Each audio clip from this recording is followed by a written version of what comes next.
পেহেলগাঁ খুনে জড়িত ৩ পাকিস্তানিকে হত্যার দাবি ভারতের। পাক ভারত সংঘাত ইস্যুতে বিরোধীদের তোপের মুখে মোদী সরকার। আমেরিকায় বাংলাদেশি সহ 4 জনকে হত্যাকারী যুবক মানসিক রোগী। ধারণা পুলিশের, কে এই যুবক, কি জন্য খুন করল সে।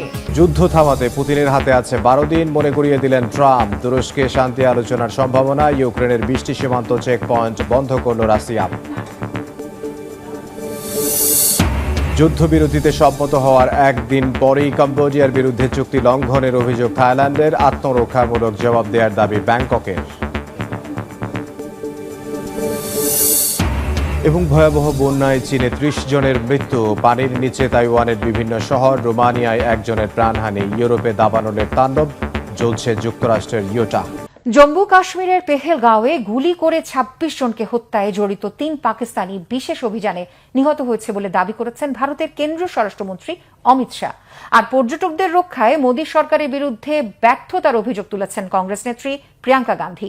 গেল 22 এপ্রিল পেহেলগাঁওয়ে হামলার 97 দিনের মাথায় স্বরাষ্ট্রমন্ত্রী অমিত জানিয়েছেন জড়িত 3 জঙ্গিকে হত্যা করা হয়েছে। মঙ্গলবার লোকসভার অধিবেশনে জানিয়েছেন সোমবার শ্রীনগরের দাঁচি গ্রাম জঙ্গলে সেনা অভিযান মহাদেব চলাকালে নিহত সুলেমান শাহ আফগান ও জিবরান পাকিস্তানের নাগরিক। এর মধ্যে সুলেমান লস্করি তৈয়বার সদস্য। সে পাকিস্তান সেনাবাহিনীর স্পেশাল সার্ভিস গ্রুপ এসএসজির সদস্য ছিল। ভারতে অনুপ্রবেশ করে 2023 সালের সেপ্টেম্বরে সুলেমান ও তার সঙ্গীদের ঘাঁটি থেকে পাকিস্তানের ভোটার আইডি কার্ড আর পেহেলগাঁও হামলায় ব্যবহৃত AK-47 ও MI9 কার্বাইড বন্দুক পাওয়া গেছে বলেও দাবি করেন ভারতের স্বরাষ্ট্রমন্ত্রী। অপারেশন সিঁদুর থেকে মহাদেব সব অভিযানই সফল বলে দাবি করেছেন তিনি। যদিও এই বক্তব্যের তীব্র সমালোচনা করেছেন কংগ্রেস নেত্রী প্রিয়াঙ্কা। বলেছেন নরেন্দ্র মোদীর সরকার শুধু অর্জনের কৃতিত্ব নিলে হবে না, ব্যর্থতার দায়ও নিতে হবে। প্রিয়াঙ্কার অভিযোগ, মোদীর দায়িত্ব জ্ঞানহীনতার কারণে পেহেলগাঁও হামলার জেরে সংঘর্ষে জড়িয়ে পড়া ভারত পাকিস্তানের মধ্যে যুদ্ধবিরতি ঘোষণা করেছেন মার্কিন president Donald Trump.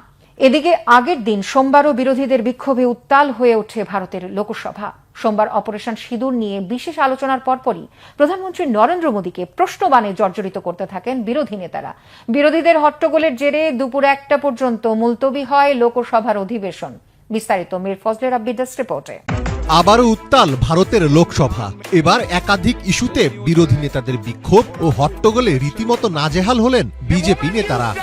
In front of the American president, your height is reduced to 5 feet. 21 July থেকে শুরু হয়েছে লোকসভার বর্ষা অধিবেশন।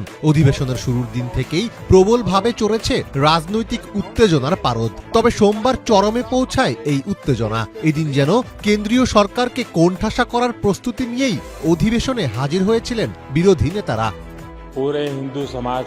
অধিবেশনের শুরুতে অপারেশন সিঁদুর নিয়ে বিশেষ আলোচনার পরপরই প্রধানমন্ত্রী নরেন্দ্র মোদীকে প্রশ্নবাণে জর্জরিত করতে থাকেন বিরোধী নেতারা। বিরোধীদের হট্টগোলের জেরে দুপুর 1টা পর্যন্ত মুলতবি হয় লোকসভার অধিবেশন। পরে সভা শুরু হতেই আবারও হট্টগোল শুরু করেন নেতারা।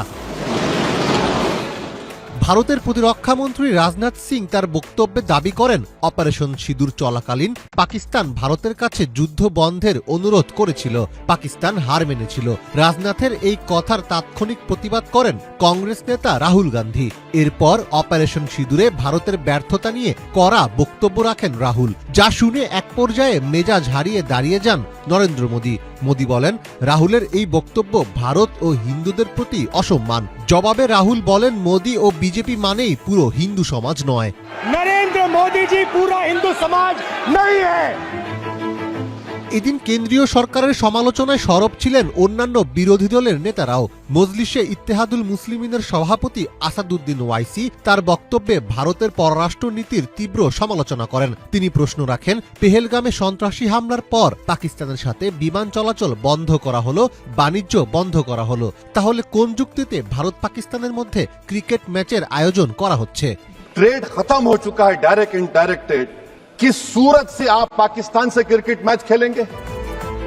এছাড়াও একাধিক ইস্যুতে সরকারের সমালোচনা করেন কংগ্রেসের জ্যেষ্ঠ নেতা ও সাবেক ভারতীয় স্বরাষ্ট্রমন্ত্রী P Chidambaram, Congress MP Francis George, Trinamool সাংসদ কল্যাণ ব্যানার্জি সহ বেশ কয়েকজন। অধিবেশন শুরুর আগে পার্লামেন্ট চত্বরে বিক্ষোভে সামিল হয়ে বিহারের ভোটের তালিকা সংশোধন প্রক্রিয়া SIR এর বিরুদ্ধে স্লোগান দেন বিরোধী নেতারা। কংগ্রেস নেত্রী প্রিয়াঙ্কা গান্ধী, সমাজবাদী পার্টির অখিলেশ যাদব, ডিএমকের কানি মঝি সহ অনেকেই পার্লামেন্টের মকর দ্বারের সামনে সারিবদ্ধভাবে দাঁড়িয়ে হাতে পোস্টার নিয়ে প্রতিবাদ করেন। তাতে লেখা ছিল SIR বা স্পেশাল ইন্টেন্সিভ রিভিশন হল ভোটার তালিকার একটি বিশেষ পুনর্মূল্যায়ন প্রক্রিয়া, যেখানে ভোটারদের তথ্য যাচাই করা হয় এবং ভোটার তালিকা হালনাগাদ করা হয়। তবে পশ্চিমবঙ্গ সহ অনেক রাজ্যের বিরোধী নেতারা SIR-কে রাজনৈতিক উদ্দেশ্য প্রণোদিত বলে মনে করেন। তাদের দাবি, বিজেপি সরকার নির্বাচন কমিশনকে ব্যবহার করে ভোটার তালিকায় একপাক্ষিক পরিবর্তন আনার চেষ্টা করছে। স্থানীয় প্রশাসনের সহায়তায় কোনো প্রকার স্বচ্ছ শুনানি বা নোটিশ না দিয়েই অনেকের নাম মুছে ফেলা হচ্ছে, যার ফলে ভোটাধিকার হারাচ্ছেন সাধারণ মানুষ। ইউক্রেন যুদ্ধ থামাতে রাশিয়াকে 10 থেকে 12 দিনের নতুন সময়সীমা বেঁধে দিয়েছেন মার্কিন প্রেসিডেন্ট ডোনাল্ড ট্রাম্প। বলছেন পুতিনকে আর সময় দেয়া হবে না। এদিকে তুরস্কে আবারও শান্তি চুক্তি আলোচনা হতে পারে বলে আশা প্রকাশ করেছেন প্রেসিডেন্ট এরদোয়ান। এরই মধ্যে ইউক্রেনের সঙ্গে 20টি সীমান্ত চেকপয়েন্ট বন্ধ করার ঘোষণা দিয়েছে রাশিয়া। রাশিয়া ইউক্রেন যুদ্ধ নিয়ে ক্রমেই ধৈর্য হারাচ্ছেন মার্কিন প্রেসিডেন্ট ডোনাল্ড ট্রাম্প। পররাষ্ট্রমন্ত্রী মার্কো রুবিওর এমন মন্তব্যের পরদিনই স্কটল্যান্ডে ব্রিটিশ প্রধানমন্ত্রী কিয়ার স্টারমারের সঙ্গে বৈঠকে প্রেসিডেন্ট ট্রাম্প জানিয়েছেন 50 দিনের ডেডলাইন অনেক হয়েছে, এবার সময় 10 বা 12 দিন। তিনি বলেন, রাশিয়া ইউক্রেনের সংঘাত বন্ধের কোনো অগ্রগতি নেই, তাই আর দেরি করে লাভ নেই। না মানলে রাশিয়াকে যেতে হবে কঠিন শুল্কের মধ্য দিয়ে।